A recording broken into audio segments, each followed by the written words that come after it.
Hey everybody, with Balloon Fiesta Live, I'm Morgan Chando. I just want to give a shout out to Glenn and Art on Balloon Fiesta Live.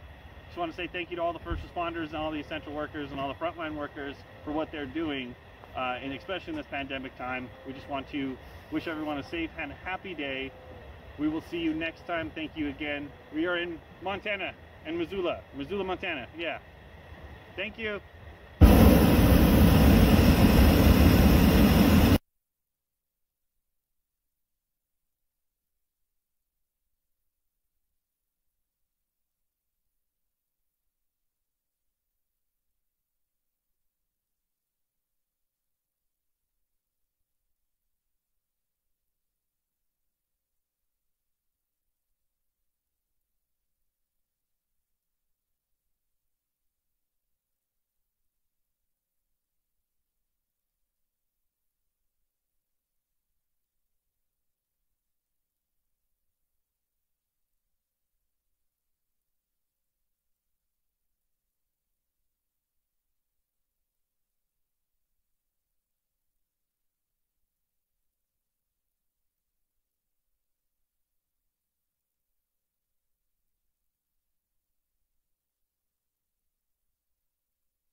Hey everybody, with Balloon Fiesta Live, I'm Morgan Chando. I just want to give a shout out to Glen and Art on Balloon Fiesta Live.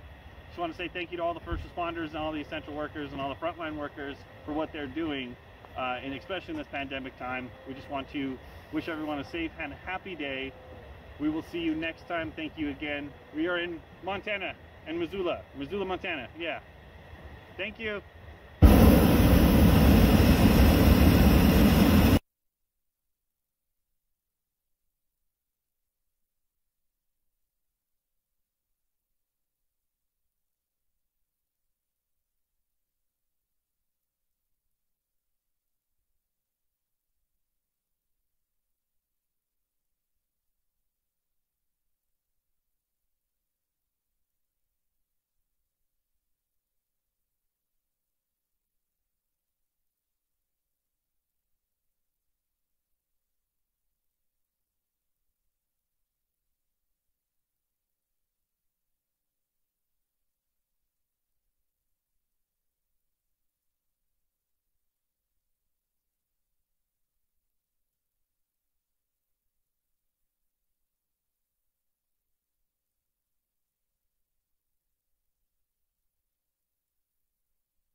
Hey everybody, with Balloon Fiesta Live, I'm Morgan Chando. I just want to give a shout out to Glen and Art on Balloon Fiesta Live. Just want to say thank you to all the first responders and all the essential workers and all the frontline workers for what they're doing, and especially in this pandemic time. We just want to wish everyone a safe and happy day.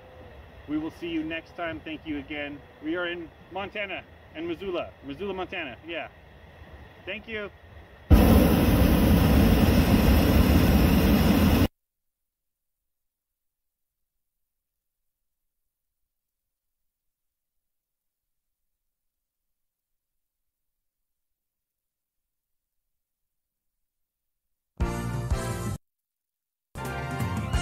Live from the hot air balloon capital of the world, this is Balloon Fiesta Live, powered by XTO Energy, a subsidiary of ExxonMobil. It's the Siesta Edition.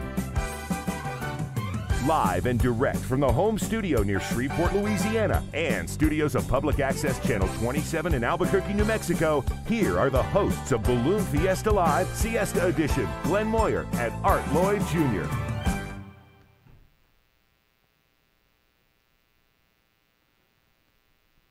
Well, good morning, Glenn. Sorry, did you pop your box? There you go. Oh, yeah, sorry. I was having breakfast, so I didn't want to hear everybody. Didn't want to hear us you're chewing, huh? Yeah, exactly. So turn the mic down. I apologize. Good morning, everybody, and welcome to another edition of Balloon Fiesta Live. That guy is Art Lloyd Jr. He's in Albuquerque. I'm Glen Moyer in Louisiana. Does it feel like a long week yet, Art? I was running a bit late this morning. The traffic down the hall was really, really tough. Yeah. You know, it actually does kind of feel like Fiesta Week. We're getting up, at least me, I'm getting up about 2.5 hours later than I normally would, but I still have the commute down to the Studio 519 in downtown Albuquerque versus going out to the north side of Albuquerque for Balloon Fiesta Park. And so, and then it's like when we get done, I go back, I kind of do a lot of a review and cleanup of things, make sure the next couple of shows are ready. So I'm definitely in the Fiesta mode here and going to bed earlier and still waking up tired. So, yep, yeah, we're there. Yeah. I know the feeling, even though my commute is just down the hall from one end of the house to the other. But I have these two cats that seem to want some attention first thing in the morning. And so, yeah, I'm doing the same thing. I do the show, then I get off, then I go to work on the magazine or do some other things around the house. Staying up a little bit later last night watching the debate, of course, and then getting up this morning. And so even though we're getting to sleep in, somehow I'm not as tired as Balloon Fiesta week, but it's beginning to catch up to me. Well, we're on the second half. We've gone over the hump and we're on our way, but we're also back into two-a-days. This being That's right. The Thursday and Friday, of course, tomorrow, our special shape days. So rodeos in the morning, glodeos in the night. Today, by the way, also would have been Kids Day. Oh, okay. So, yeah, and you know, being two-a-days, usually you and I are able to rotate a day or two off, and we don't have to do each night show. But this time we've done them all together at will for the rest of the week. So, yeah, anyway, I need the energy of a kid. Oh, to be young again. Yeah, we're definitely not kids anymore. But for all of those kids out there, this being Kids Day, I thought I'd mention a couple of items in our online store for kids. Ah, okay. We have got these watercolor paint books for kids. There's like a dozen pictures in here with the paint in here, the brushes in here. All you need is a little bit of water. You can get these for your kids. So the ability to be able to do this is really nice. We have lots of them, and I think they're like $1. Wow. So you could pick up a whole bunch of these and relive Balloon Fiesta, design your own balloon colors, etc., as you go through the paints.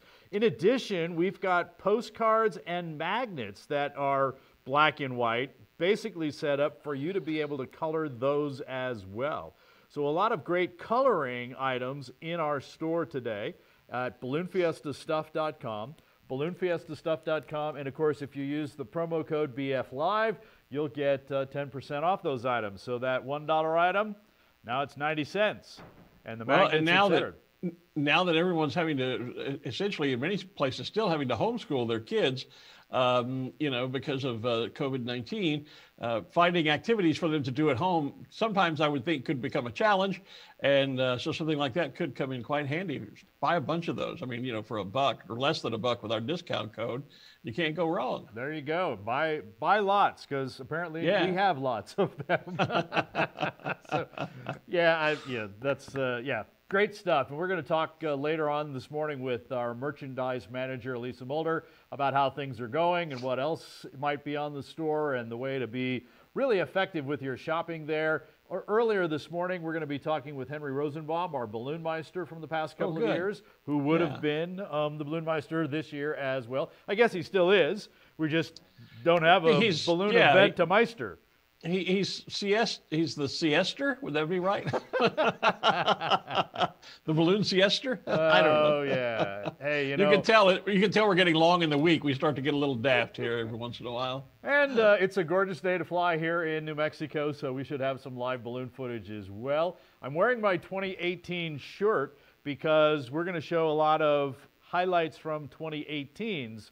Well, I didn't get the memo, or I could have worn mine this morning too. And it's not very flyable here. We're looking at another hurricane eventually coming into the state of Louisiana, so going to be a bit rainy over the next few days, probably, maybe worse for some folks. But glad you're flying in Albuquerque. So we'll bring you those pictures, and hopefully the weather will do like the last couple and make that sharp right turn before they get to your house. Let's hope. Yeah. So with all of that said, let's, we also, by the way, speaking of Henry, he invited us to come to Pilot's Briefing. You may have heard that in a video the other day when we played the clip. And so we took him up on the idea of taking our camera up to the tower of Pilot's Briefing last year. The audio is just a little bit muffled at the top of the video, but I think you can pick out what's going on.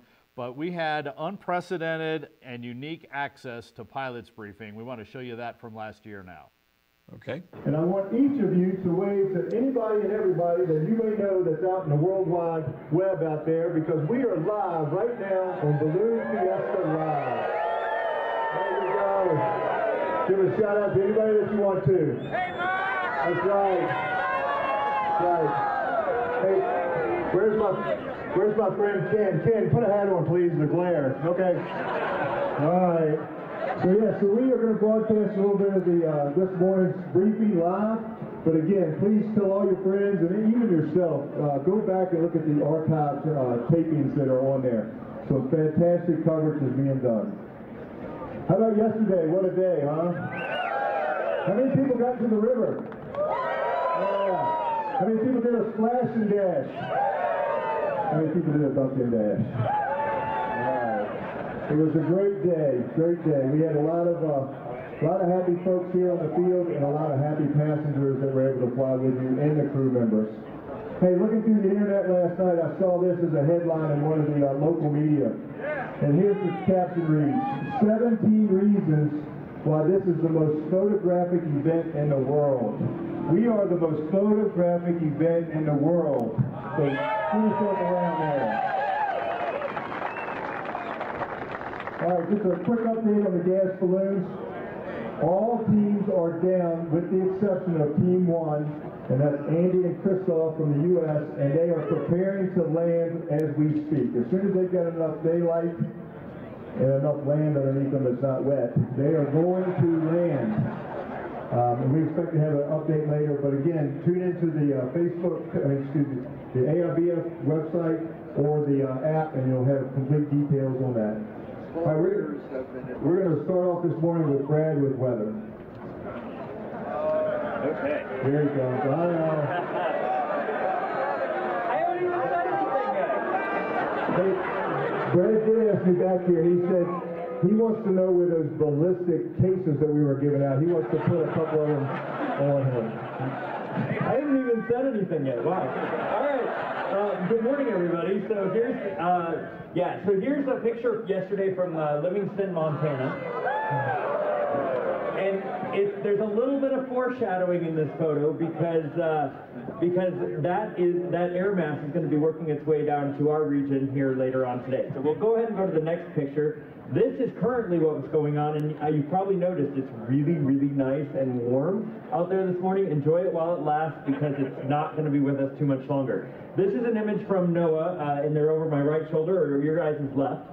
And they're taking a lot of data for us this week, and they're going to be talking about it this morning over in the Discovery Center at 11 o'clock. So there's a little shameless plug there. You can learn a lot more about the data that they're taking and what they're using it for in terms of atmospheric research. But I want to explain this plot. Basically what it is it's our inversion, and you can see just a few hundred feet above the surface there is an inversion. However, if you look at the contrast in temperature between the surface and what's there, it's only a few degrees Celsius. So we're running right around 60 degrees. That plot shows that the inversion temperature, and you can see how it's shallowed with time as you go from left to right. That inversion temperature is probably about like 62, 63 degrees, something like that. And so once we warm up above that, what's above the inversion will start to mix down. And if we go to the next plot, that shows the wind versus height. And so you can see that the shading is actually the wind speed. So you've got the arrow showing the wind direction, and then you've got the shading and indicating the wind speed. And you can see that just where the inversion was, immediately above it, it turns into that yellow and the green shading, which basically indicates right around 15 knots or so. So immediately above the inversion, which is running somewhere around 150 feet above the surface or so, it jumps up to 15 knots, and we're seeing that on the ProPilot. Okay, so I'm going to start with the latest observations around the area. Maybe if my phone wants to work. Okay, so Double Eagle is currently 48 degrees, dew point 32, and a wind 220 at 8 knots. Barometric pressure is 29.93 inches of mercury. Down at Sunport is 53 degrees, dew point 31, and relative humidity of 40%. Winds are out of the east, 080 at 4 knots, and the barometric pressure is 29.91 inches of mercury, and both stations are reporting clear skies. So basically what we're looking at for the forecast pathwise, over Double Eagle, they're forecasting 240 at 7 knots, visibility greater than 6 miles, clear skies through 8 o'clock. After 8 o'clock, winds picking up to 11 knots out of 240 again, visibility greater than 6 miles, sky conditions clear. Then after 10 o'clock this morning, winds 260 at 15, gusts to 23 knots, and visibility greater than 6 miles, and sky conditions clear. Similar trends at Sunport down to the south. Currently, they're forecasting variable winds at 4 knots, visibility greater than 6 miles, sky conditions clear. After 9 o'clock, winds picking up 210 at 8 knots, visibility greater than 6 miles, and sky conditions clear. And then at 11 o'clock, they have those gusty winds starting to develop, 250 at 14, gusts to 22, visibility greater than 6 miles, and sky conditions clear. Basically, here you can see on the weather map what's going on. You've got a large area of low pressure across the central portion of the country. And there is an associated cold front with that just poised to our north. That's going to be working its way throughout mid to late morning here. Once that front does come through, we'll see those gusty winds, much like we've seen in the forecast, start to develop, and they'll get even stronger throughout the day today. So just wanted to see here. I don't know if this is going to load. It always seems to have problems. But in general, we're running generally in the 50s across the region, and generally we have that southerly flow. Here's the detect wind, so you can see we did, over the past hour or so, see a little spike and increase in the winds out of the southeast, and then they're certainly stronger once you get above that inversion. So right around that couple hundred feet above the inversion, or above the surface, winds are generally running in that 15, and then they increase from there, going up to 20 to 25 knots. With that said, here is the table with the wind information for the area.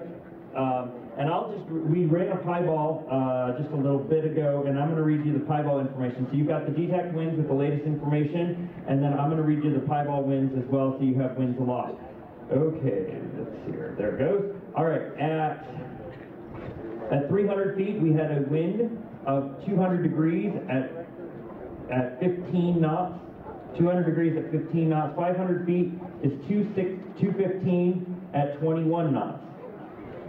700 feet is 221 at 23 knots. 900 feet is 220 at 22 knots. The 1100 feet is 224 at 18 knots. 1300 feet is 222 at 22 knots. 1500 feet is 231 at 19 knots. 1900 feet is 235 at 19 knots. 2100 feet is 233 at 21 knots. 2500 feet is 250 at 17 knots. And we'll jump up to 3000 feet is 254 at 24 knots. So the thing that's different about this morning that we didn't have yesterday is yesterday we had that nice layer in the 500 to 700 foot range that took you guys out towards Rio Rancho. We do not have anything this morning that's going to be out of the southeast unless you are below the inversion. So if you're below the inversion early, we'll have that wind out of the southeast, but that should mix out fairly quickly, bringing down those southwesterly winds. And so I expect basically south to southwest winds, so basically taking you up to toward the Pueblo Reservation, or even further to the north and west and east of here, basically taking you toward the mountain. So that's basically what I expect throughout the day. Like I said, gusty winds developing this afternoon. Tomorrow's outlook looks really, really good, but cold. So just make sure you bring your hats and mittens because you'll certainly need it. With that, we're going to do the pie ball, and my weather helper this morning is Glen Moyer, and he is 8 years old from South Korea.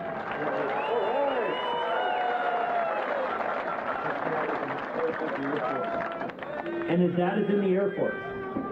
All right. You might want to go to the other side, because otherwise it's going to hit the tower. Because your wind's going this way. Let's go this way. All right.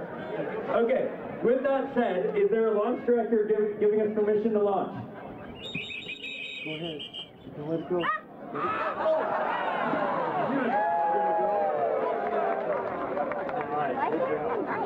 Good job. Nice job. Thanks for helping us out. We can go. We can put that down. Okay. You'll do. Yep.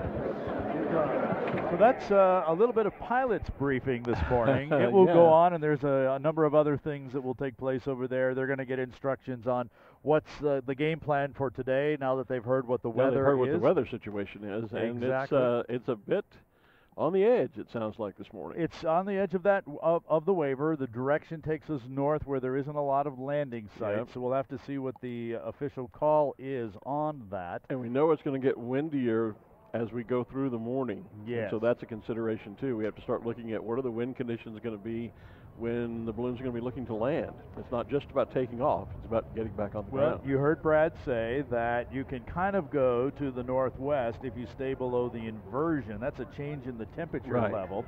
And that was at about 150 feet.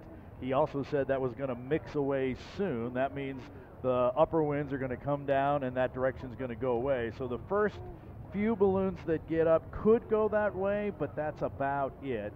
That should go away very quickly. And so as that direction goes away, the speed is coming up. Exactly. Because of the mixing down of the winds that we heard higher up, and there is some speed up there. We heard that in his brief. Which is also why, and we're seeing our Dawn Patrol balloons. We had a few of them stand up, and we still have a couple of them standing up. They have elected not to fly this morning. Right. And they were going to stand their balloons up and keep them up as long as they can. You can even see there's Rick Jones, the closest one to us, and Michael Scott, the one in the background there. Right. We can see that even standing on the ground, they're rocking just a little bit. Yeah. There's our yellow flag. That means we're kind of on hold for right now. And actually, I love the shot of the scissor lift right there by the main stage in the lower right of the screen. Right. Yeah. That's our stage camera right there. Special shapes require really much less wind in most conditions. They require more calmer conditions because they are very susceptible to wind. So it may be a bit more tricky today even than normal. If today were just a mass ascension day with the round balloons, we might be able to do more than we may be able to do with special shapes. The national anthem, but the balloons of the day will not be flying. Okay, you just heard that probably. Balloons of the day will not be flying. Uh-oh, another co-host again. Yeah, we have another special guest this morning. My only live guest keeps returning. Can't keep him out of the studio. So I love watching the pilot's briefing again, and it was really nice. I kind of missed this when it happened live last year, that when they introduced Brad T. Meyer, the weather guy, before he said anything, the pilots were already booing him because they already they already knew what was coming, was the bad news that it was going to be a windy morning that day. Well, and the thing that I noticed in watching the video, I had not recalled from seeing it live, was when that young man from South Korea went to release the pie ball, he almost couldn't let go of it. It was like stuck around his wrist or something, and they had to give it a little extra tug to get it launched that morning. So that was kind of fun. That was kind of a new thing that I think that they've added to pilot's briefing, is finding a youngster from a crew somewhere and bringing them up and letting them launch that pie ball off. That's really cool. Speaking That's a great way to involve the younger generation and get them involved. Well, and you know, we saw the yellow flag there as well, and it's kind of the same thing that we've done with that as well. Tom Bueno, the chief safety officer, who is in charge of changing that flag from green to yellow or whatever color we need to put up there, he has pulled folks out of the crowd, youngsters, and had them go change the flag as well. So we've got them involved in a couple of places that way. And well, somehow we should find a way to bring a youngster up onto the maybe into the rooftop studio and have them help us in some fashion then. Well, you know, a couple of years ago, we had a couple of schools that came and visited Balloon Fiesta. And they did come up and visit us up on the rooftop. And I'm sure they're still talking about it. They were middle school kids. So let's see. They were actually filming making a video of some sort. They did interviews with the both of us that morning. They did. I actually got to go to the watch party when they had their video finished. They actually did a really nice job of putting together the story of Balloon Fiesta and their trip there as well. Now, is this live video we're looking at now? Exactly. I was going to say, just because it was windy a year ago and nobody flew, that's a different story this year. So here's a great picture of a Rainbow Riders balloon. Rainbow Riders, the official ride concessionaire of the Albuquerque International Balloon Fiesta. And we are out on the west side of Albuquerque. And so there's already the one up in the upper right-hand corner that's airborne. That is a Rainbow Riders, and there's some others behind there. And hey, look at there. There's another 1, 2, 3, 4, 5, 6, 7. So 8, 9, 10. That means I count at least a dozen balloons in the sky. And sunrise was just about 10 minutes ago, so there'll be some others, I suspect, will be getting airborne as well. So as we see those pictures, we'll bring them to you. And as we continue to talk about this, as I mentioned a few minutes ago, we had unprecedented access to the pilot briefing tower, and that was all thanks to our balloon meister, Henry Rosenbaum. And Henry is joining us via Zoom this morning to do his Zoom, and yeah, we'll just chat with him. So good morning, Henry. Virginia, right? Yes, sir. Just outside of Richmond, Virginia in Henrico County. Hey, so good morning. How are you? I'm good, Glenn and Art. I'm glad to be here. I've been watching all week, and it's been a fantastic show. And I know we all want to be there flying, but this is the second best thing we're going to do this year, and we'll be prepared to be there next year. Well, I was going to ask you how you're holding up this week, not being here. It's been some low days, that's for sure. I was fortunate to get out and fly this past Saturday, both in the morning and the afternoon, and that was a treat because normally this time of year I'm not flying. But it did bring back some memories of flying, not only at other events, but specifically at Fiesta. But deep in my soul, I was still missing being there, being part of the team, and just seeing Fiesta like we have always seen it up to this year. So Henry, is there any planning already ongoing now that we've postponed this year, obviously? But are you already doing any planning, looking forward to next year, getting the band back together, as it were? Yes, we are. We've already had some safety official meetings and balloon official meetings, and Sam and his team at the Fiesta office is already starting to prepare for next year. And actually, they're always a year or two ahead of us. As you know, normally during the Fiesta, they release the theme or the message that's going to be relayed the future year, the next year to come. And so that they're always a step or two ahead of us in preparing. So the things that we had in place, which would have been next year, which would have been the 50th, have just been put off for another year. But things that we were going to do this year for the 49th, we'll do next year. And obviously there's things for the 50th that we're going to do in 2 years from now. So stay tuned and be prepared to come out and have a great time. So Henry, could you go over a little bit about what it means to be Balloon Meister? What kinds of responsibilities and things are you concerned with during an event? Yeah, it really is an honor to serve as the Balloon Meister, not only at any event, but specifically at Fiesta, because it truly is the world's largest event of not only the spectators that come to see the balloon, but all the balloonists and the crew that come there. And also the thousands of volunteers. There's over 1,200 navigators, or what we refer to as our volunteers, that participate and make the show that the way that we make it and produce it. And as you know, everybody knows it's a 9-day event, but it just doesn't start at the beginning of the first day. It's a year-long process. Although we're involved throughout the year, and much of it is remotely, but it really starts that week leading up to Fiesta and the first Friday event, the media day, and having the balloonists go to the schools on that day, and then actually kicking off Fiesta on the first day. But from the Balloon Meister standpoint, it's really that responsibility of not only seeing the safe operations, but carrying out the actions and the decisions that the Balloon Fiesta board would like to see done, the Balloon Fiesta staff, the public safety officials, and then the balloon officials team that reports directly to me. So it's a collaborative effort of many people, and a lot of volunteer hours go into play.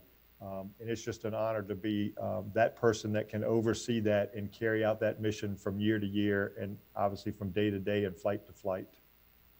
And this is not just a group of people that come together for that 9-day period. It isn't a group that gets thrown together at the last minute. You guys, many of you, well, yourself and many of your staff have actually spent years on staff at Balloon Fiesta in various other roles, learning how the system operates. Is that right?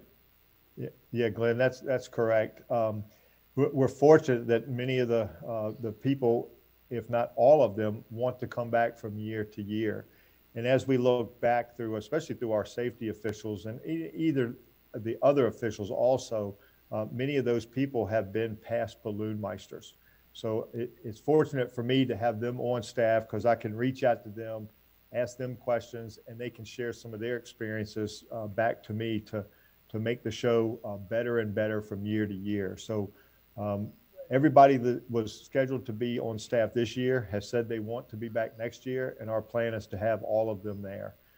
So it's sometimes tough, because we have a number of people that will reach out to myself and or to Sam and the staff there wanting to get in some of these key roles.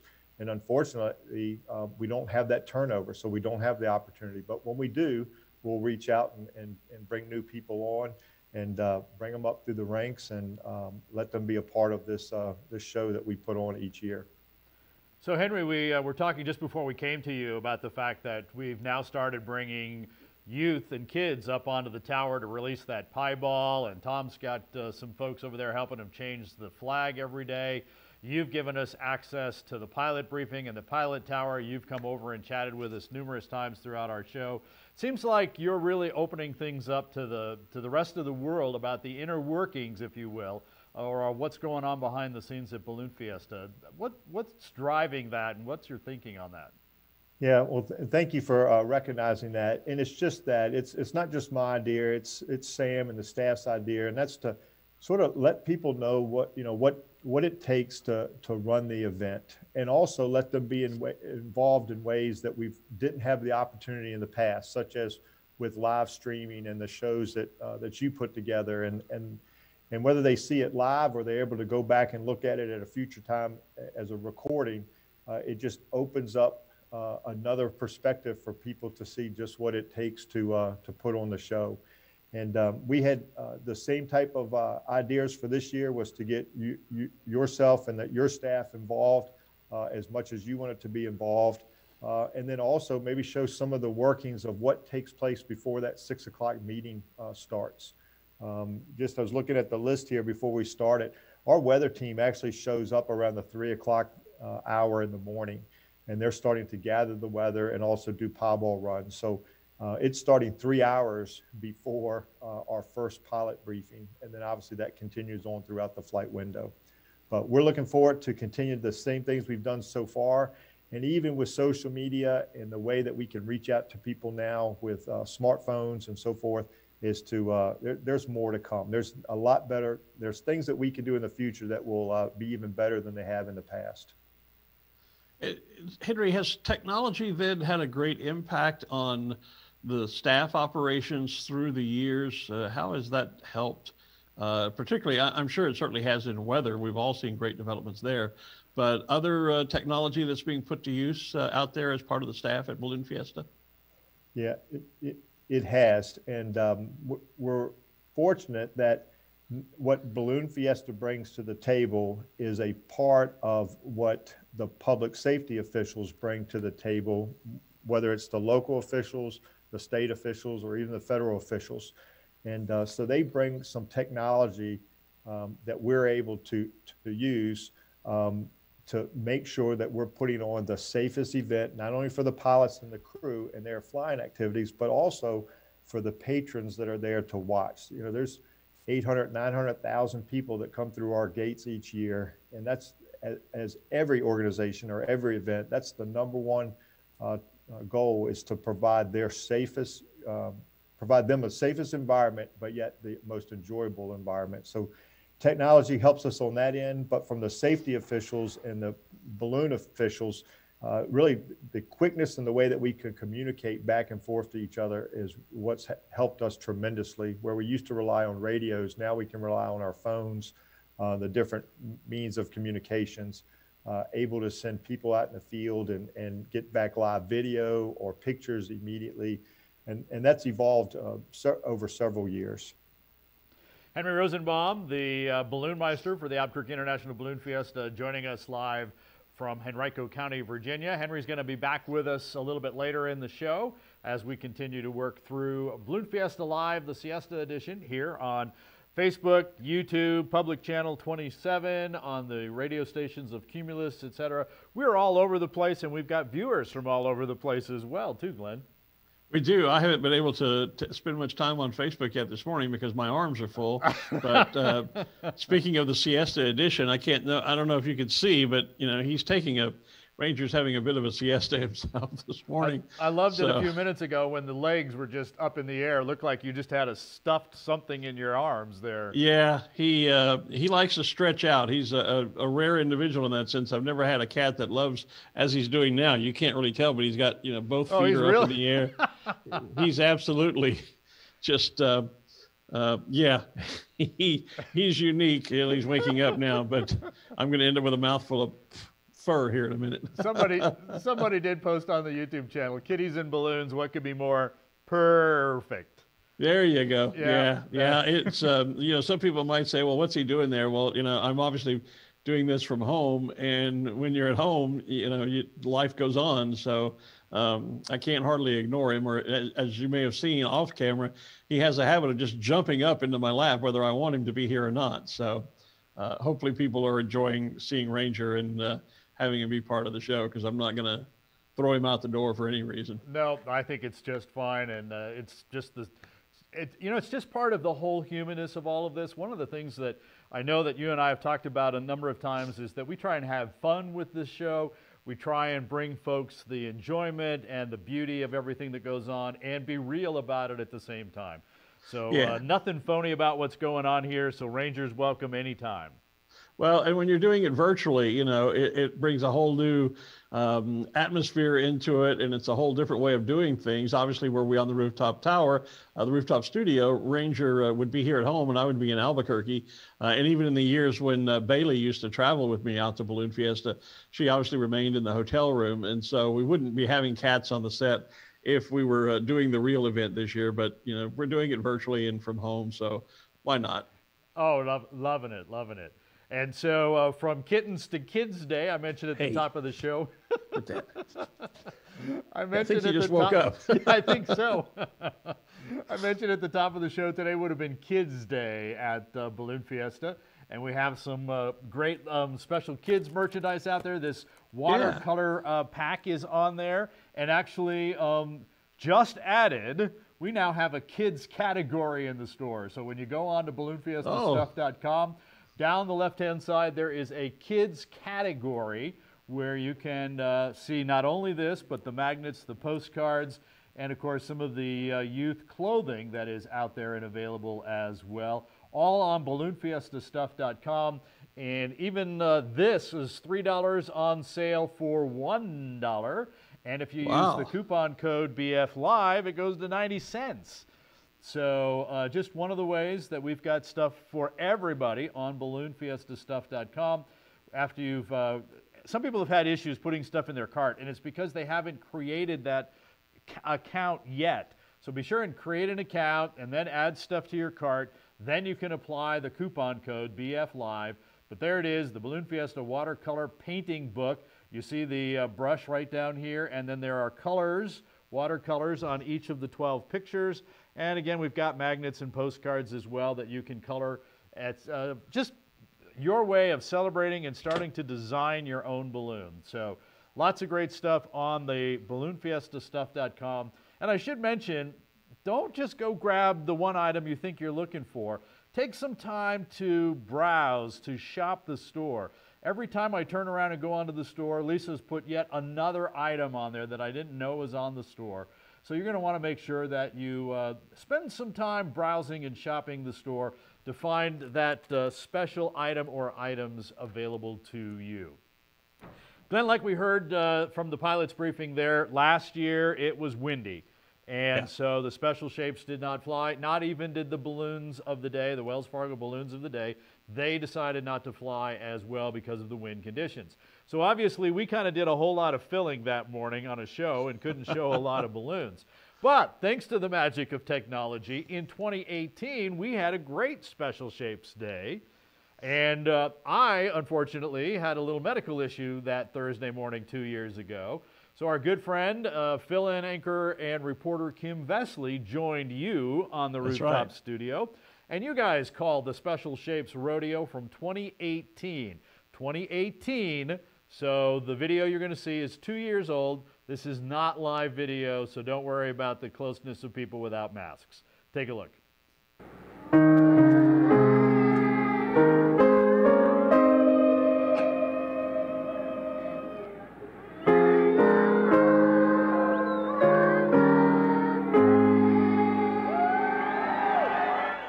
And there, ladies and gentlemen, the New Mexico Philharmonic Young Musicians Initiative.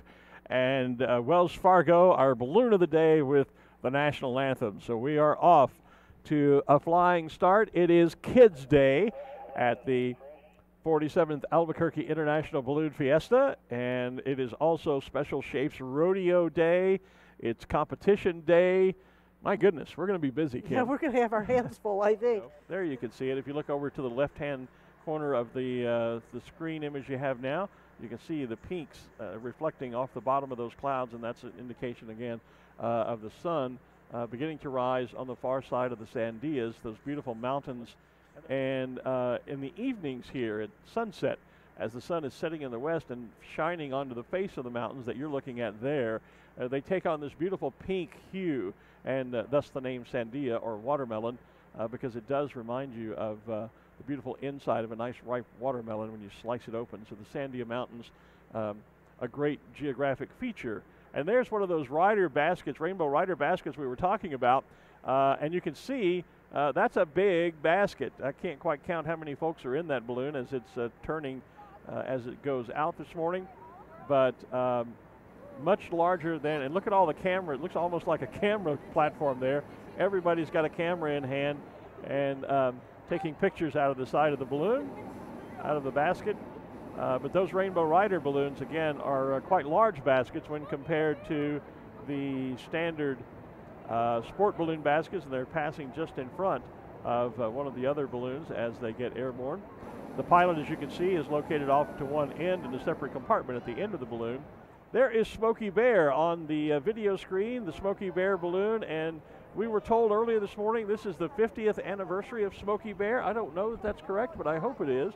But there is a great shot of Humpty Dumpty, who hopefully is in fact sitting on his wall. If you look around his feet just behind, you can see the brick wall base that Humpty is sitting on, and we hope Humpty will not have a great fall, but instead have a great flight this morning, and that is Rich Lawhorn flying Humpty Dumpty.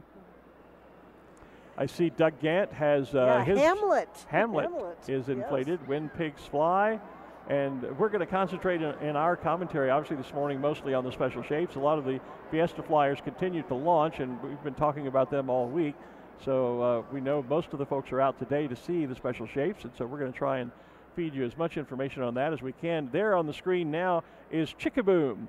And Chickaboom was the first certified special shape here in the United States. Great story behind it. It's a hot air replica. There goes the emoji with Lee Hooper on board. But Chickaboom was a replica, or is a replica, of the 1950s, late 50s, early 60s B-movie star Carmen Miranda. And the story behind this is that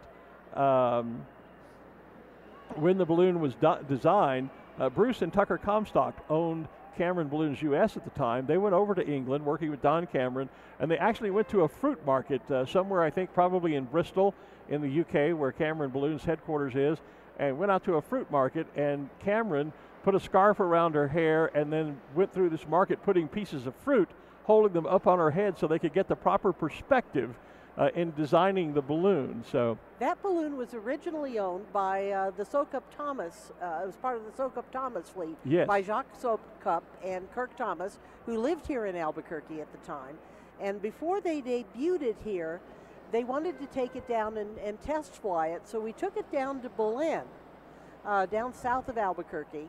And my husband and I took our regular shaped balloon down there with them, and they flew Chicky and we flew our balloon, and I'll tell you, I never felt like our balloon looked as plain as, it had a big inferiority complex, but it's a very, very cool balloon, and it's been part of Fiesta for, probably 30 years now, and we're really, really glad to see Chicky back. And something brand new this year, and it was just brought to our attention that we're using this morning. This, ladies and gentlemen, is an aerial view of Balloon Fiesta from a drone. Now, you may have seen news reports that a lot of drones are being flown illegally in our airspace. This drone is sanctioned and authorized by Balloon Fiesta. And look at the amazing shot. It's like being in a balloon without being in a balloon. But this is the first time we've had their feed attached into our feed. And look at that amazing shot of Balloon Fiesta. You're looking at it just as if you were floating over Balloon Fiesta in a balloon right now. And is that gorgeous or what? What an amazing picture that is. And look how many balloons there are. We obviously, sometimes even from our elevated perspective, we can't really see a view like this of the entire field. Just an amazing, amazing shot. This is looking north to south, so you're seeing some of the balloons on the north end of the field that are inflating down there that oftentimes we don't really talk about very much because they don't get down to this end of the field much. Well, and even where we are at our elevated rooftop studio, when we have balloons standing as we do in front of us, we can't see the other end of the field. Guys, so, yeah, it's actually giving us a perspective that we've never been able to see before. So that is just an awesome shot. This is cool. There's a great shot on the screen of Chicky Boom. Boom, Chicky Boom, Chicky Boom, Chicky Boom, they said. And you can see all the fruit. Standing right facing us here on the stage is the 77 KKOB balloon, and you can see it there on your screen. KKOB, really, that goes back to the very earliest days of the Balloon Fiesta, when KKOB Radio was celebrating their 50th anniversary. It was just KOB at the time, and they asked Sid Cutter if he could bring his balloon down for the celebration, and Sid said, well, I could bring my balloon, maybe I get 2 or 3 more, and maybe we can have a balloon race. And somebody said, well, what's a balloon race? And Sid said, well, I don't know, but they have them. Yeah. So we wound up with 13 balloons in 1972, and that became the first Balloon Fiesta. Right. Great. That is Ron Curry. Who flies the KKOB balloon. I did find that balloon that we were trying to find now that they're off screen, but just to catch up, that was the offyourrocker.com balloon.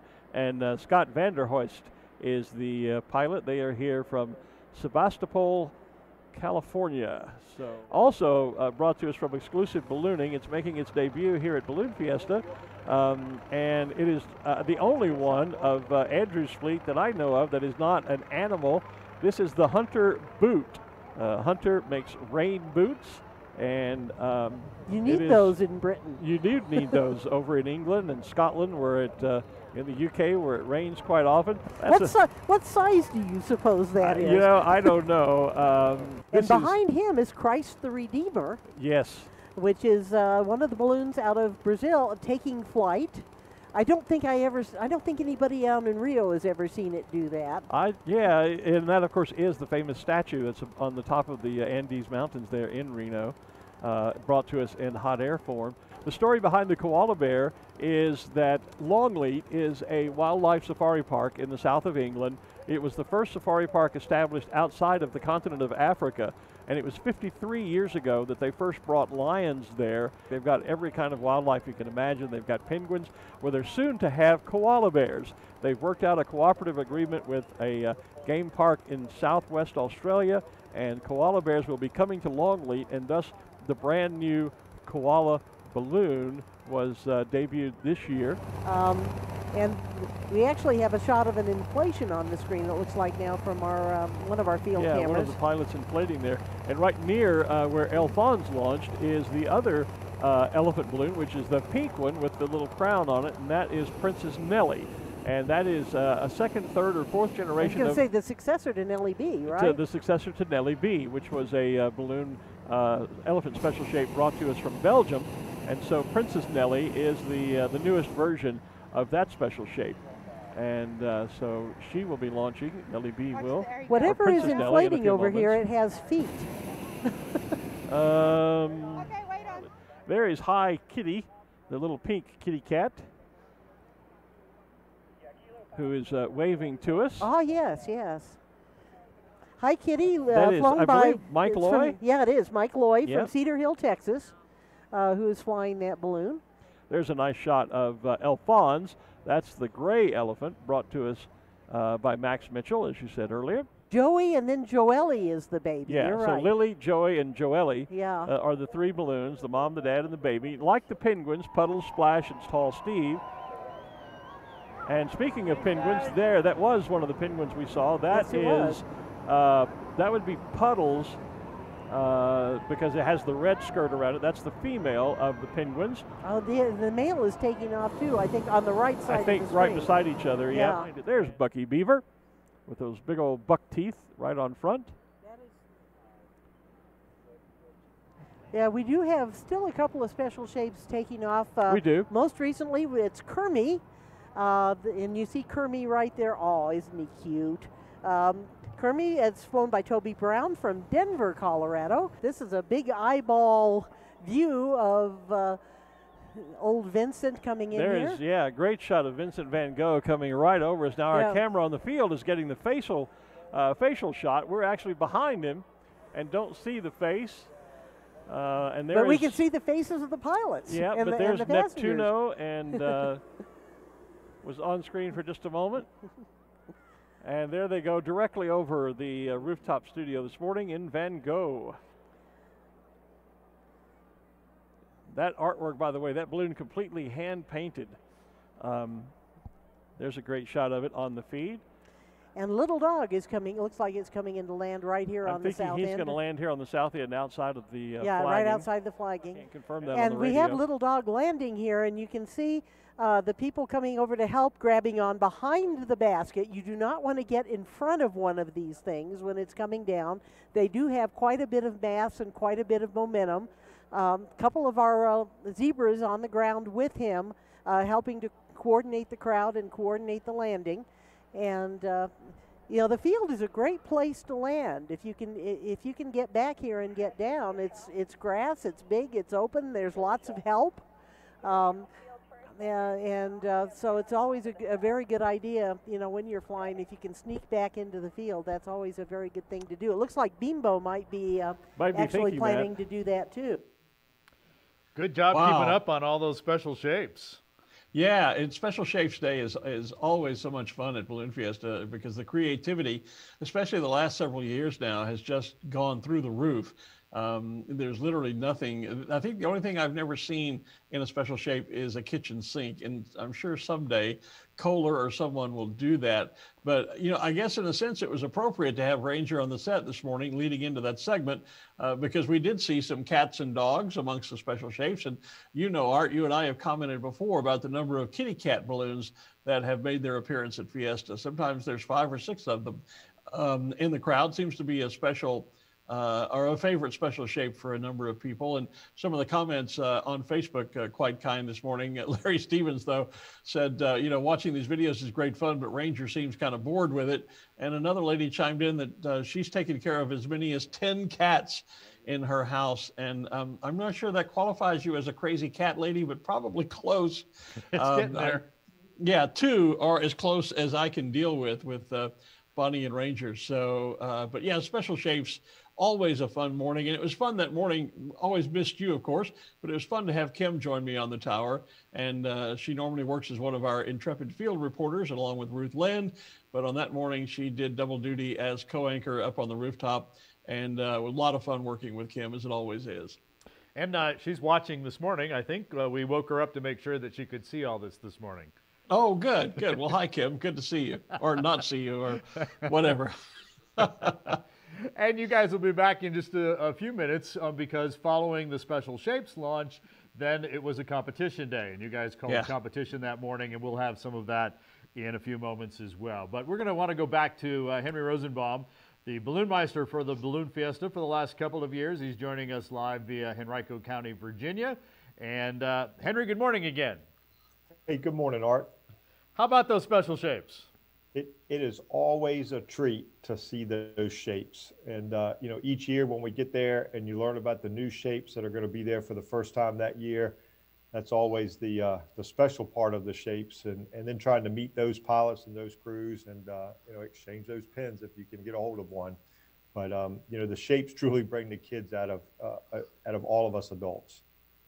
You know, Henry, for years, I'm not sure if we're still doing it, but for years at Balloon Fiesta, the spectators could vote on their favorite special shape. And then later in the week, we would announce the top 2 or 3. Excuse me. So I'm just curious, we all have favorites. What's yours? Oh, the favorite? That's a good question on the spot.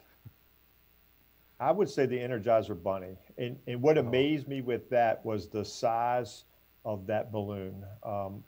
Glenn, you would probably know, but if I remember, that's the tallest balloon that has ever been made, like 160 feet That's tall. right.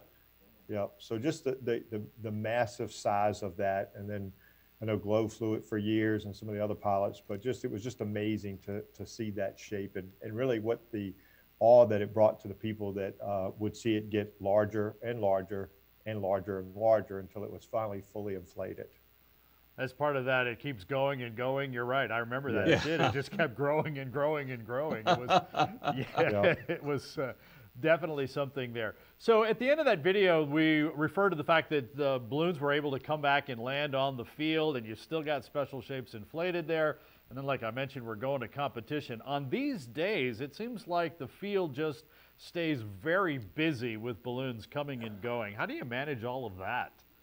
Well, the shout out really goes to our launch directors and the field staff that actually coordinate putting up the fencing, getting all of the spectators once the shapes have launched over to the east side. And then on these days, we have the competition where the balloons are falling in to set up the competition area. And then also in the last couple of years through Sam and the Fiesta was able to create some landing areas that are north of the competition and south of the competition. And what that has is created that area where those pilots that are flying in after scoring, or if they're not scoring, they can still land there on Fiesta Field and not only put on another show for the crowd that's there, but also it creates a safe environment for them to land. Henry, when it comes to competition days, how early do you begin planning the task for that day? I know a lot of it probably has to be weather-based, so you can't say, well, you know, on Monday morning, you can't wake up and say, well, Thursday, we're going to do this. So how early and how much planning goes into deciding what the daily task will be for the pilots? Yep. No, we work, as you mentioned, the weather plays a key role in that, what task we're going to call. So actually, I would say, before Fiesta starts, we've sort of got our ideas on which day and which events or tasks we're going to call. But obviously, weather can change that at any time. So specifically for the next morning would start the night before. So if there's a glow going on, the weather team's there, we'll look and get the forecast for that next morning. If there is no glow, we're still going to get that forecast from Brad and his team and then start to make the plans. And then there's actually been times where we've decided on a task that we were going to call, but the weather that morning and our early morning briefings that are at 4 and 5 in the morning have changed our plans. And, we've made that last minute call and altered our plans. And then last year on competition, we were fortunate we were able to get 2 tasks in some of the mornings in to sort of spread out or give the opportunity to people that didn't score so well on one task, they could actually do 2 tasks on the field. And we heard a lot of positive comments, and our plan was to do that again this year. So, Henry, you have described a 3 o'clock weather and a 4 o'clock meeting and an afternoon meeting and a nighttime meeting. Take us through what the average day or a normal day of the Balloon Meister is at Balloon Fiesta, and I'm wondering, when do you sleep? Yeah, it's that's the $1 million question is, when do you sleep during Fiesta? And I'm no different than many of the other folks that are out there working, whether they're volunteers or on staff. But I normally would wake up at 3 o'clock, look at the weather. On my facility, they put us up in campers on site there. So I'd look at the weather, and then I'd go down to the Fiesta, our compound, into our trailer, and meet with Brad and his team that has already been there gathering that weather. And then our actual first briefings with the weather team was at 4:15.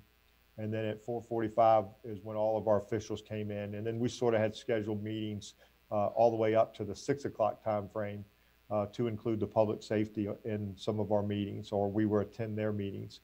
And then obviously during the flight time, we're on site, and we've got the luxury or having the South Tower where we can manage the field from there, and then also the West Tower to stick some staff members over there. But just when the flight ends, typically around that 10 o'clock time frame, doesn't mean that our day has ended. We'll gather everybody back and do a debriefing, see what's taking place during the morning's activities, make any notes, and then if we get any rest, it'll be in maybe that noon to 3 o'clock time frame. But that doesn't always occur. And a lot of times we want to go attend the training opportunities that are on the field. We'll go attend those, or we have some other planned events throughout the day. And then on the nights that we do have activities, we're meeting back again at 3 o'clock for weather, and then start our official meetings at 4 and 5. And then obviously the meeting for the pilots and the crew, and then the activity starts just before sunset there. So in those days, we can normally end around 10, maybe 11 o'clock if nothing has gone on that we need to discuss before the next morning. So you tend to get little spurts of sleep in 2, 3, 4 hour increments, and just pace yourself. The other thing is just, come there healthy and ready to go and be there for the whole nine-day events. And Henry, one of the things, as a pilot out at Balloon Fiesta for a number of years, one of the things that always draws a few oohs and ahs at the pilot briefing is when banner numbers get called to see the Balloon Meister at the tower.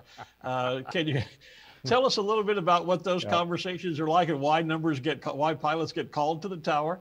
Right, they are, and it really it all relates back to safety and accountability. So if something has occurred with a pilot or even the crew members, we'll call those pilots to the tower, and we'll discuss what we observed, what took place.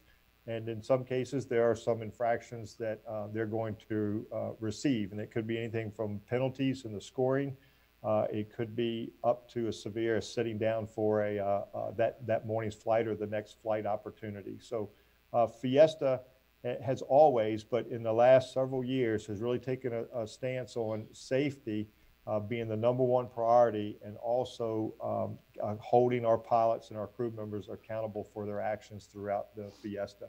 And even to the point, just because it's Sunday and it's the last day and something may occur, if we don't speak to you Sunday before you leave, we're going to catch up with you either during the season while you're not flying with us, but we'll also have called people or reached out to them the first day when they arrive back. Because again, we're trying to make sure that we're providing the safest and the most enjoyable event for our spectators. Along those lines, Henry, what about, do you have many people that violate those rules, that you have to call a lot to them? And what about repeat offenders? Do you have a number of those? Well, we do keep track of that, and I would not say that it is a gross number of repeat and or the violations that are severe. I mean, things do happen, and we do address those, and we hold those people accountable. But over the years, people have realized that, hey, I may not have to do something when I fly at home a certain way, such as a good example is using a tie-off or using somebody to manage your fan or watch your fan, especially in and around the crowds. They may fly at home and not do those things, but when you're in Fiesta, with the number of people and the number of balloons, those are just two examples of activities that we're going to make sure that, that the pilots and crew are adhering to and we hold them accountable for. So. And people have gone to realize that those are things that are best for not only them, their crew, and the spectators. So we have really seen, I don't say a decrease, but we have definitely not seen an increase of infractions over the years.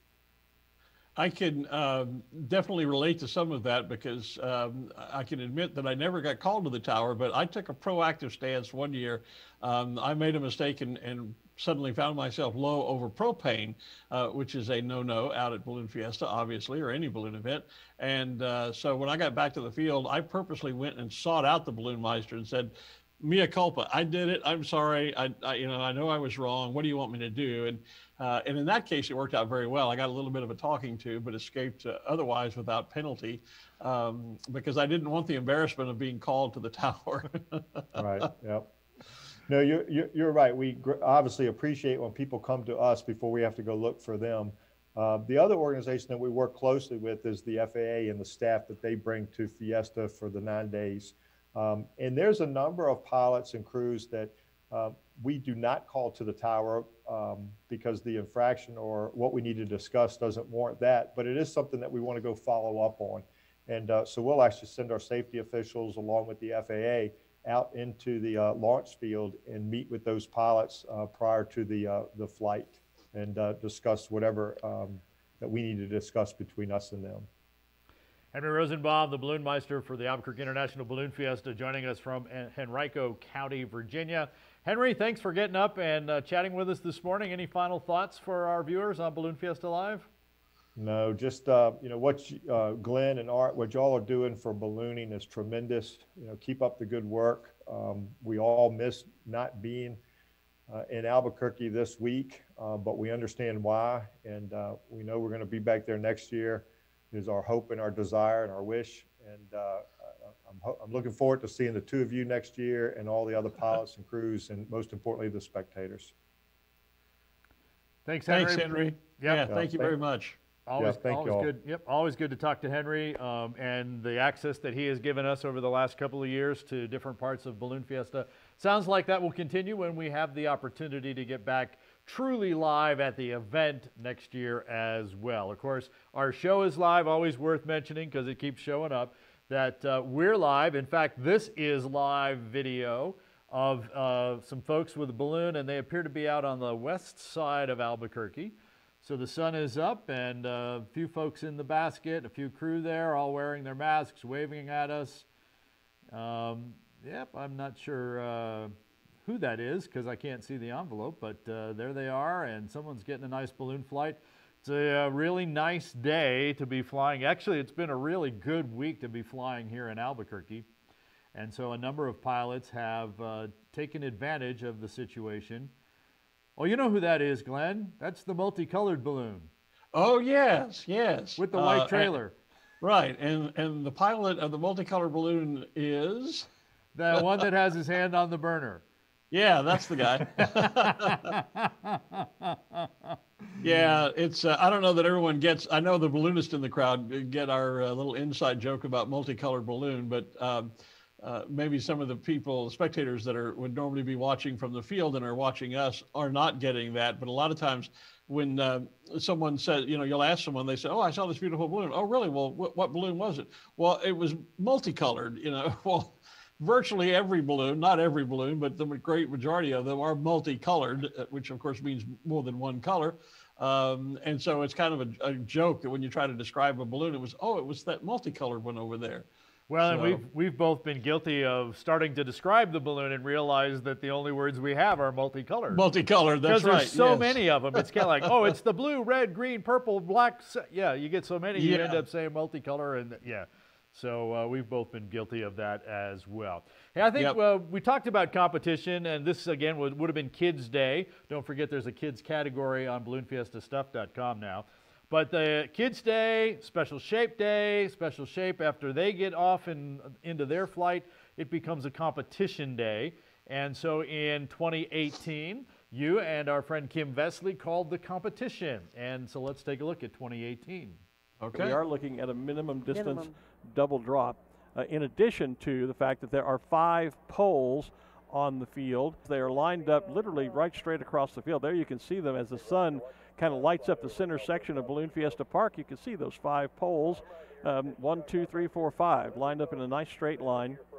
And so the pilots will have the chance, but if you want to compete for the overall championship, which all the pilots here do, that'll be competing, you'll be wanting to score well on the minimum distance double drop. Now again, this is always a little hard to describe for people that aren't balloonists necessarily, but there is an X, a large X on the ground out in the center of the field, and then there is a triangle on either side of the X, on the north and the south. And the point of the triangle is right at the center of the X on either side. And so the object will be to get your marker inside the triangle. It has to land within the triangle. If it's out of the triangle, it doesn't count. So it's got to be inside the triangle, and then as close to the tip or the top of the triangle, which is right aligned with the center of the X. And then we'll measure the 2 markers, the distance between the 2 markers for minimum distance. But still, you want to get them as close together as possible within those 2 triangles. Tasks, which is what they call these in the ballooning world, have become much more complicated. You know, a lot of people are familiar with the old hare and hound, where one balloon would take off, and then about 10 minutes later, the other balloons would take off and try to chase him and get as close to where he lands as you could. Or you'd have single X's across the field. Now it's not unusual at competitions to find that there are 2 or 3 or 4 tasks within a single flight. You see the poles out there in the middle of the field now. Those poles are about, I think, on row M or so. I believe so. They're fairly close to the center of the field. So the competitors are on their way in. They're coming in generally from at least this group, from the southeast,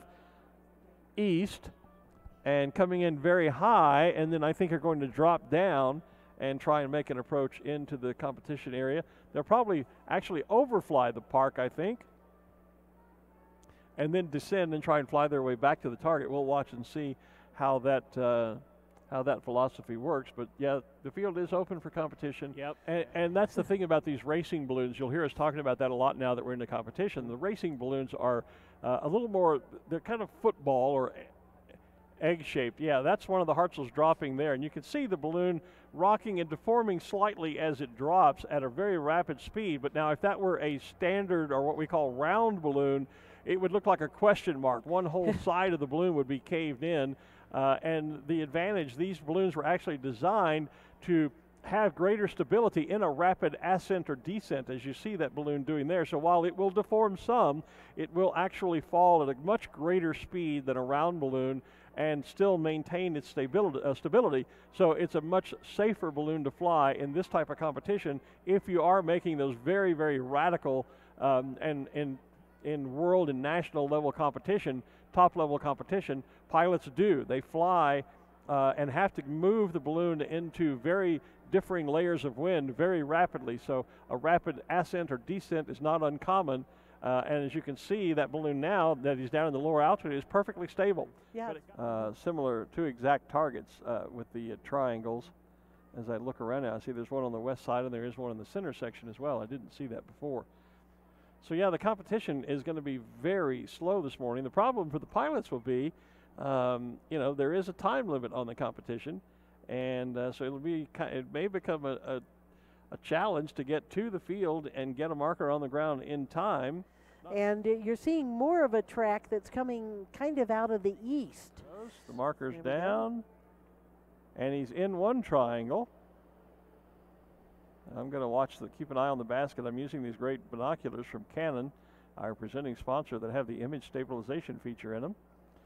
And I'm going to watch and see if they're getting a second marker ready, because now the pilot has to maneuver to get a marker into the second triangle, and he's in the northernmost triangle, or no, let's see. Yep, he's in the northernmost triangle, so he's got to try to move the balloon just a little bit and get a little south. And so you see he's climbing to try and get just enough movement to get across the X, basically, get to a point where they can get a marker down into the other triangle. You'll see the pilots come in. They'll go low. They don't like what they're getting low, and so they'll go back up, and then they'll drop back down, and so they're able to maneuver pretty freely there. They can't hit the ground, however. If you hit the ground, that counts against you. And I think air gas, I do see the two red markers in the center target, and one in each of the two triangles. So it appears they did get both markers down in a fairly decent score. Yeah, some of these guys have gotten it figured out now, and they're kind of descending into the field out towards where those poles are. So we'll see if anybody can kind of maneuver through these very light and variable winds over the field to sneak up on one of those poles. Yeah, that's a great drop. Got the first marker down right into the corner of the triangle, or the tip of the triangle. And the same on the second. Outstanding job. Hey, that was pretty cool. That was awesome. Now if I only knew who the pilot was. Well, we're working on that. Okay. You keep looking at that. But yeah, he did it exactly the way you should. He's got a marker down right in the tip of both triangles. Really, really nice job. Now, there's a great shot from the drone right alongside that's the Paul Phillips 66 Petrin there. balloon. Yeah. Yeah.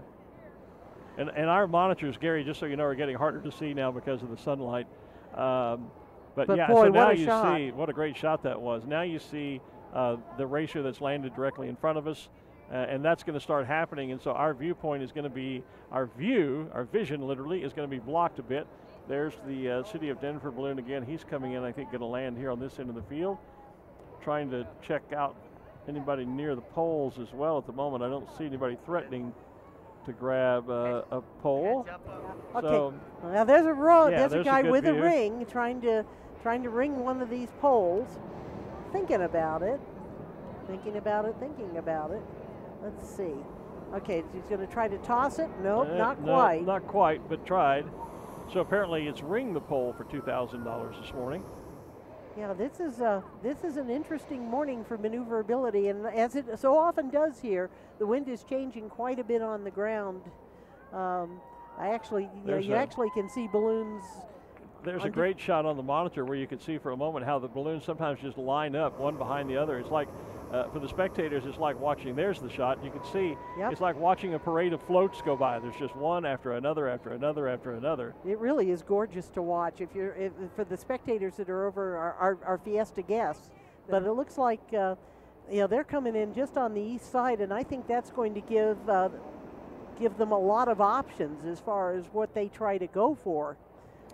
As they come in over the target area. Well, and it's interesting to look now. If you see that balloon that's kind of sky blue with the darker blue, pink, and white accents in it, the one that's on camera. Coming back from west to east. It's actually now moving west to east across the field. So there's a little bit of a shift in direction right on the surface. Light and variable, did you say? Yeah, and so some of those balloons that did find themselves a little too far over to the west may now have another shot. They may suddenly see conditions opening up so that they're in just the right spot at the right time. And on screen now, is that Zarek Wells there? I think it is. Yeah, it might be. With the his mustache. Balloon Guilty, the balloon with the mustache. All I can see is the yellow skirt on the balloon. Well, no, that's a skirt. No, that's a skirt. And Zarek has a scoop on his balloon, so that's not Zarek. That's I not thought Zarek. it was for just a moment there. And now we've got more balloons lining up in front of us. So I do see Zarek there on the monitor now, and he's lined there up he is. coming in. Yep, and that's the Krispy Kreme balloon just behind him, the one with the a two-tone orange and then yellow stripes or yellow band around the center. And the Civil Air Patrol balloon is out in that group too. I can see them. Yeah, There's a nice shot of them. That's yep. where well, maybe can see who's flying that. If except that the passengers are between us and the pilot. In that shot. Yeah. so nice try. We've been talking a little bit about how we're just a few years away from the 50th Balloon Fiesta. Well, next year will be the 40th Plano Balloon Festival, so we're looking forward to that. Yeah, it was a little wet this year, unfortunately, yeah, for we the had folks in Plano. Yeah, the event got rained out, sadly, this year with some very torrential rain over 3 or 4 days there in the Dallas-Fort Worth area. All right, Billy's got his marker winding up.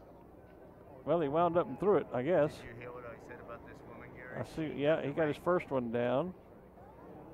150, she got the ring. Let's see, and we still have several people coming in behind Bill there. Yes. So pilot number 150 did get a ring over the pole. That's what we're being told. Thank you, Gary, for that. Thank you. And Billy Broker, he just threw his second marker, but I didn't have enough of a view to see if it scored well or not, but I think it probably did. Yeah, we do have a shot of that 150 on the screen. No, sounds like somebody just missed the pole. Somebody came really close, yeah. There's the smoke. It's we are done with competition You can for put today. a fork in the competition because we are done. I think we're done. I think so, yeah. And I think somebody came close. It was great to hear that roar of the crowd when they just missed. It is. Of course, that footage from 2018, and so we were outside the scoring area just like everybody else. So you got to see all those. But then through Balloon Fiesta folks and Henry and the other folks there, we managed to get inside the scoring area last year, 2019. And so tomorrow morning, we'll be able to show you competition from inside the scoring area as well. You know, we were talking earlier with Henry about technology, and one of the things that I liked about that little video segment we just saw was where you'd created the telestrator sort of illustration of what the target was that morning, because we always struggle to try and explain that in terms so that the crowd there on the field, who we're also talking to, as well as our audience watching, can understand it. So Gary, if you're in the truck or in master control there in the studio, I think we need to talk about adding a telestrator up on the rooftop studio so that we can do a little better job of explaining what those various targets look like. Let's get a little more technology up there on the roof, okay? Well, you know, now that we've actually added those graphics, it was easy to add them after the fact. Now that they're produced, now we can put them and do some drop-ins, and so I suspect that'll be one of my tasks for the next year. This is the part of ballooning that I'm not missing this today. Packing the balloon after the flight. yeah, and especially special shapes. You know, it's difficult enough sometimes to pack just a standard, what we call a round balloon. Some of those special shapes, you know, there's all kinds of deflation ports that have to be opened and the air squeezed out of all those appendages and everything. And then resealed. And then resealed, so they'll be sealed up when you're going to inflate the next time. And then getting it all stuffed into a bag, it can be quite a chore. And that's why sometimes I know some of those shapes will use, you know, a standard hot air balloon will have maybe 3-4 crew people. A lot of special shapes, they'll use a dozen or more folks to get those things out and inflated and then packed back up again. And I don't miss that part of the sport either. That was never a fun part. No, tonight we're going to be chatting with Beth Wright-Smith, who has flown the Wells Fargo Stagecoach center stage for a while now.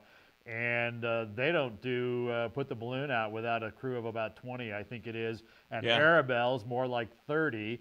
Even Smokey, they don't like to go out with less than 10 people. The tarp that they lay out to keep Smokey pristine weighs more than most people's balloons. Yeah, and it can be just as difficult to get, you know, you're talking about really unpacking and packing an entire second balloon, just dealing with the tarps for some of those larger special shapes. Yeah, sometimes that's even worse. So, well. Hey, we do want to take a little shopping trip now over to balloonfiestastuff.com, balloonfiestastuff.com. It's where all of our merchandise, all of our souvenirs, all of our swag, whatever you want to call it, is all available. You can't go to our physical gift shop. You can't go to the field because none of those tents are there. because the live event itself has been postponed. But we've brought some of that merchandise into our studios here, Studio 519 in downtown Albuquerque, and we actually got our merchandise manager to wake up early this morning as well. Lisa Mulder joins us. Lisa, so we've been talking about all this stuff for a week now. How's sales been going? What's happening? Sales have actually been amazing. The outpouring of support from everyone that is just aching for their Balloon Fiesta gear has been really impressive. Well, and we should explain too, Lisa, that Balloon Fiesta is a nonprofit organization. When you say support, we aren't doing this merchandise just to have our own QVC segment. This is essentially fundraising for next year and beyond that normally would be done out at Balloon Fiesta Field. So how important are the sales that are being made on Balloon Fiesta, balloonfiestastuff.com? Actually, they're very important. Right now, that's the only thing happening at Balloon Fiesta. With no balloons up and no pilots and no sponsors and no fields, we are relying on the sales of the Balloon Fiesta stuff right now. So what kinds of things? We've talked about a lot of different things. We've got like a merchandise specials. We've got all kinds of things out there. But I've been noticing that you've been adding other things to the store and not telling anybody. So now's your chance. Tell us what you've been doing. As you guys know, I like to keep it fresh and add a little things as I go. So we've added a great picnic set with a wonderful cooler and a matching blanket. Great quality, great price. We have a trunk organizer with a couple of those shopping totes that fit right inside for all of us that have way too many things in our car. I'm part of that. My husband can attest to that. We've also put out a UV sanitizer box, which for the times is very appropriate. Great large size, throw your keys. It even says you can put socks in there. So we've got a little bit of everything. I gotta say, Lisa, your job must be a bit like being Fiesta's Santa Claus, because you have this huge toy store that you get to play in all the time. Is it difficult to keep track of all of the different merchandise items and then bring in new items throughout the week as you do? I have to stay on my toes. I have to say that. But normally I have a great team of employees that are working right behind me, my assistant, my gift shop team, some great navigators that are working on the field. And of course, due to COVID this year, I don't have any of that. So the staff at Balloon Fiesta has really stepped up and done a lot to help with that. I've got a good computer system, thank goodness, and that helps me sometimes with the inventory. And, you know, we do the best that we can trying to keep track of it.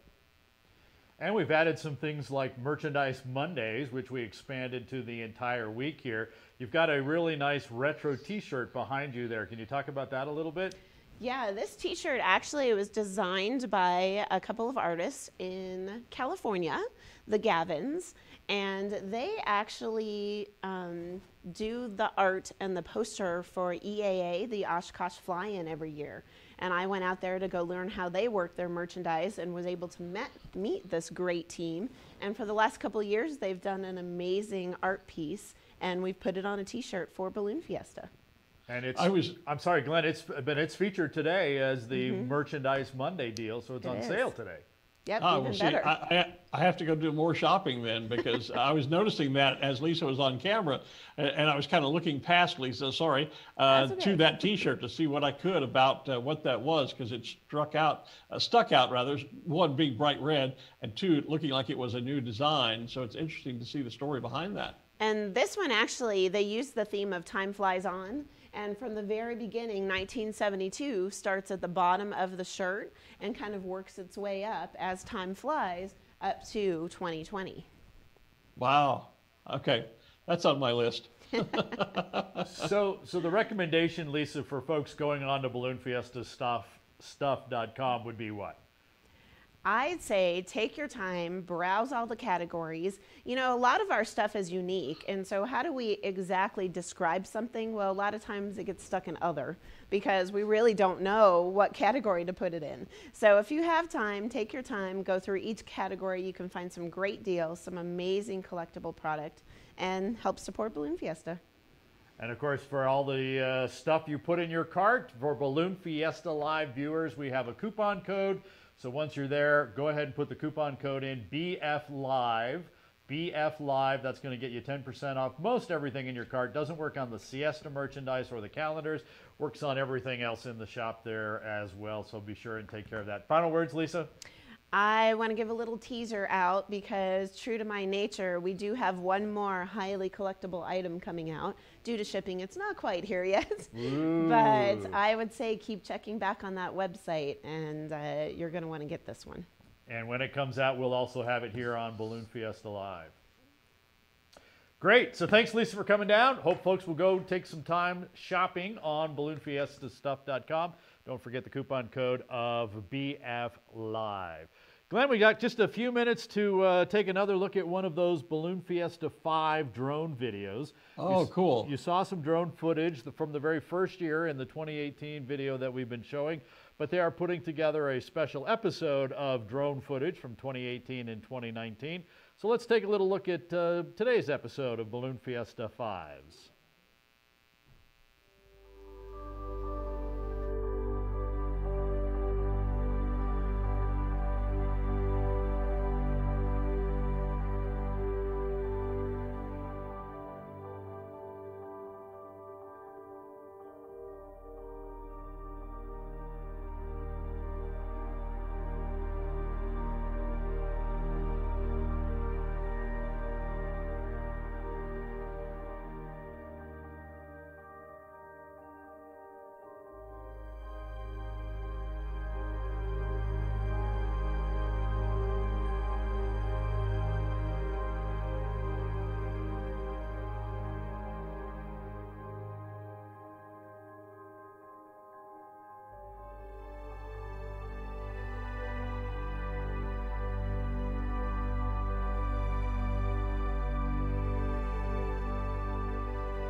To kind of wrap up our show for this morning. I'm sorry, I didn't hear that, Art. What were you saying? Oh, I said just a nice peaceful way to kind of wrap up the show. Were you sleeping or what? No, I was reading some of the comments on Facebook. Sorry, I was focusing elsewhere. Hey, we need to make sure that we thank our friends here at Windfire Productions for putting all this stuff together for us.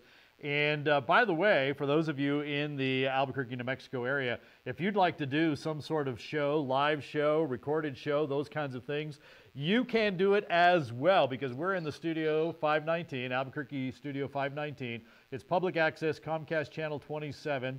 There is the contact information. They are now up, running, and ready to take care of you to be able to put a fabulous show on. And just like we've been able to do, they've been really great with us.